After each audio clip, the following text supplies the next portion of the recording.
Olá pessoal, estamos aqui com mais um vídeo no IB A Gente Faz. Hoje a gente veio até o departamento de morfologia conhecer o laboratório de genômica integrativa do professor César Martins. E lá nós vamos aprender como estudar cromossomos. Sabe, aquilo que a gente pega um pouco do pai, um pouco da mãe, X, Y.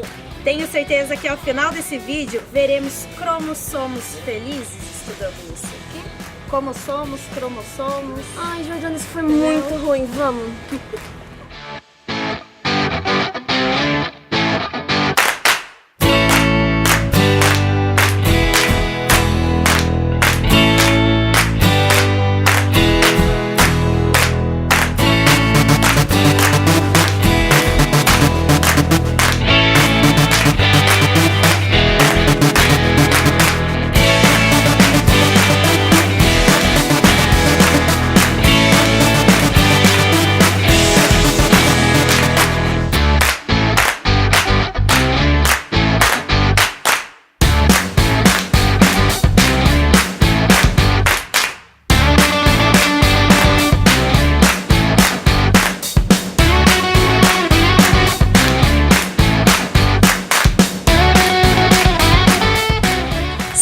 Com o professor César no Laboratório de Genômica Integrativa e ele vai contar pra gente por que é tão importante estudar os cromossomos.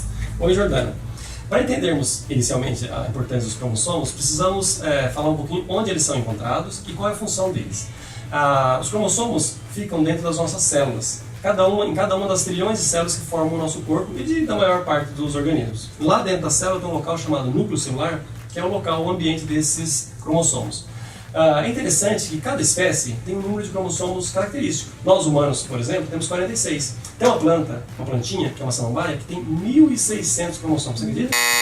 1.600 cromossomos, você acredita? E tem uma formiguinha, lá da terra dos cangurus, onde é? Austrália, que tem 2 cromossominhos. Só 2 cromossominhos, você acredita? Essa característica, né, de número de cromossomos, por si só, já mostra o quanto que eles são interessantes, mas não é só isso.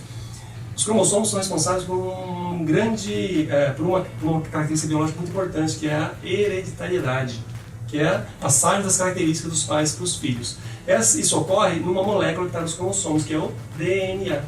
E, além disso, os cromossomos, o estudo dos cromossomos, além de permitir tudo isso, entender quantos cromossomos tem nas espécies, como que esse mecanismo de hereditariedade, eles podem ainda ser aplicados em estudos de evolução, identificação de espécies, numa gama bastante grande de conhecimento da área biológica. Uma característica interessante é que, por exemplo, nós temos vários problemas clínicos, várias doenças em humanos, que são decorrentes de alterações dos cromossomos. E o estudo dos cromossomos permite isso, que a gente identifique essas doenças, entenda elas e resolva, inclusive, propicie melhorias na qualidade de vida das pessoas. E sabendo dessa importância dos cromossomos, professor, quais são as técnicas que se utilizam para se estudar os cromossomos? Olha só, os cromossomos são estudados desde 1870, quando a gente tem os primeiros registros de estudos dos cromossomos usando a microscopia rudimentar naquela época e que avançou muito, e até hoje nós estudamos muito os cromossomos usando análise no microscópio. A partir da década de 1990, já do século passado, os estudos dos cromossomos foram muito beneficiados por estudos de biologia molecular, analisando moléculas da célula. Mais recentemente ainda, esses estudos ganharam ainda mais um avanço, principalmente com os estudos de genômica, começando a sequenciar genomas. E esses estudos, mais recentemente ainda, que significa que nos últimos anos, a partir de 2000, 2005, esses estudos foram muito beneficiados por análises de biologia computacional, usando a computação para analisar moléculas das células, tem nos permitido conhecer muito os cromossomos. Então agora, sabendo da importância dos cromossomos, sabendo de uma infinidade de técnicas que podemos utilizá-las no seu estudo, vamos lá dentro do laboratório conhecer um pouquinho mais. Vem com a gente!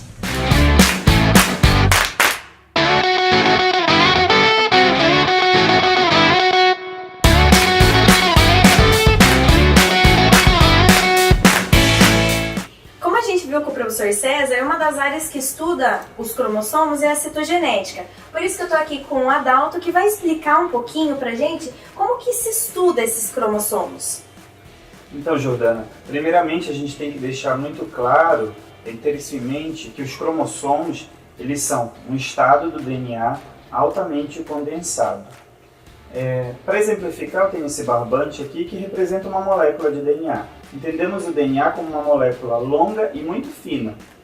Essa molécula, então, é muito difícil de ser observada por ser muito fina. Porém, se essa molécula ela se organiza dessa forma compactada, ela se encurta, porém ela se torna mais espessa. Dessa maneira fica mais fácil de observar os cromossomos, de estudar os cromossomos. Porém, o DNA ele não se encontra o tempo todo nessa organização. Isso só ocorre em alguns momentos, que é durante a divisão celular. Para isso, a gente precisa estudar células que estejam em divisão celular. No caso de um peixe, nós utilizamos o rim cefálico. Se a gente fosse estudar uma planta, iríamos utilizar a raiz da planta. No caso de humanos, a gente utiliza uma amostra de sangue. Esses são tecidos com células em intensa divisão, então é possível observar os cromossomos. Então, a partir desses materiais, a gente pode colocar os cromossomos em lâminas de vidro como essas e levar ao microscópio para observação. A partir disso, nós vamos gerar imagens como essa aqui. A gente consegue contar o número de cromossomos, olhar a forma desses cromossomos e fazer uma caracterização citogenética dessa espécie. Muito interessante. Então eu posso dizer que cada cromossomo aqui é uma fita de DNA bem compactada, certo? Exatamente. E se eu quiser estudar um pedacinho só do cromossomo, porque achei interessante aquele cromossomo, é possível isso? Sim. Para eu ir para uma análise desse tipo, eu preciso utilizar as técnicas de biologia molecular para conhecer o conteúdo desses cromossomos. Exemplo dessas técnicas são a PCR, que é a reação em cadeia da polimerase, a clonagem molecular e o sequenciamento de DNA. Entendido, Adalto. Muito obrigada por esclarecer e nos mostrar os cromossomos. E agora a gente vai para o outro lado do laboratório para saber quais são essas técnicas de biologia molecular.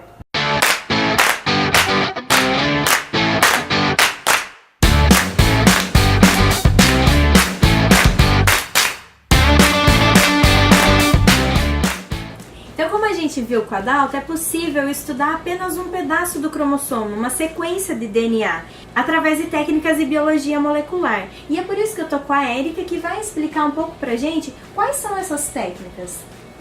Então, Jordana, aqui no laboratório a gente utiliza várias técnicas e uma delas é a PCR.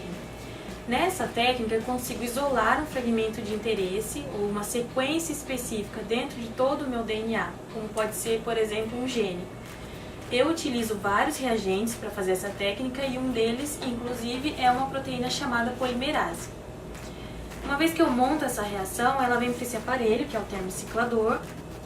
Lá, pela diferença de temperatura, eu vou ter vários ciclos. Saindo de lá, eu tenho o meu produto com muitas cópias daquela sequência. E ele vai para esse outro aparelho aqui, onde eu vou utilizar uma gelatina e eletricidade para separar o meu resultado, separar os meus fragmentos. Tendo eles separados, eu mando eles para o sequenciamento, que ocorre em outro laboratório aqui do IB mesmo. E depois que acontece esse sequenciamento, vocês analisam esse resultado de que forma? A gente recebe esse sequenciamento na forma de letrinhas que simbolizam as bases do DNA e a gente visualiza e analisa tudo isso com programas de computador. E é possível eu estudar várias sequências ao mesmo tempo? Por exemplo, o Adalto me mostrou diversos cromossomos. Eu pegar uma sequência de cada cromossomo e estudar tudo junto. Hoje em dia é possível sim, inclusive se tornou mais barato. A gente consegue fazer o sequenciamento de genoma completo, ou seja, eu pego todo o DNA da pessoa e sequencio, ou eu pego o cromossomo Y inteiro e sequencio. E aí eu estudo várias sequências ao mesmo tempo, utilizando também os programas de computador. E essa é uma nova área, inclusive, que se chama bioinformática, onde eu faço essa interface de programas de informática para analisar dados biológicos em larga escala.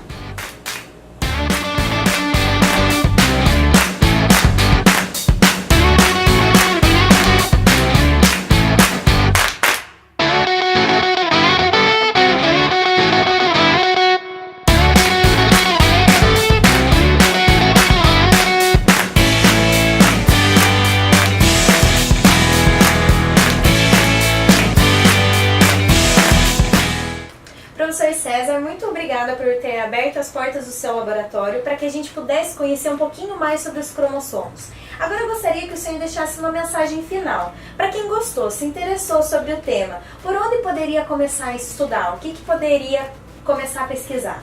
Jordana, eu que agradeço falar de um tema tão interessante que é cromossomos, que eu tenho trabalhado há tantos anos. Uma sugestão minha básica é para que os interessados acessem esse livro, Introdução à Citogenética Geral. É uma referência clássica na área do professor Marcelo Guerra.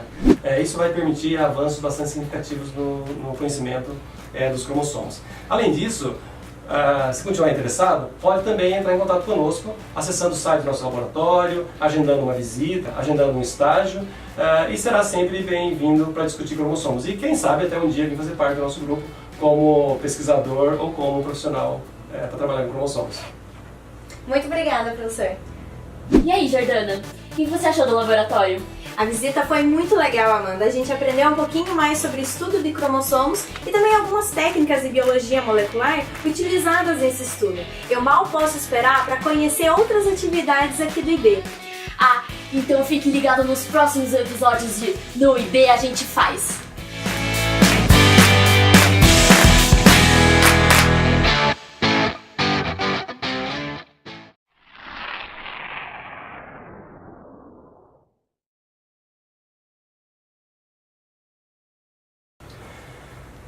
Nós vamos dar uma saidinha ou não? Também saindo? Eu não tô muito escondido atrás da mesa, não, né? Eu podia ter uma gravata, na verdade. Tá bom assim? Mas aqui, eu falei que já leva, falando sério, olha aqui, caramba. Não fica meu cabelo, tá bom? Eu quero não ficar muito... Já logo, tá bom. Aqui, vai sair. Vou ter que fazer assim de vez em quando.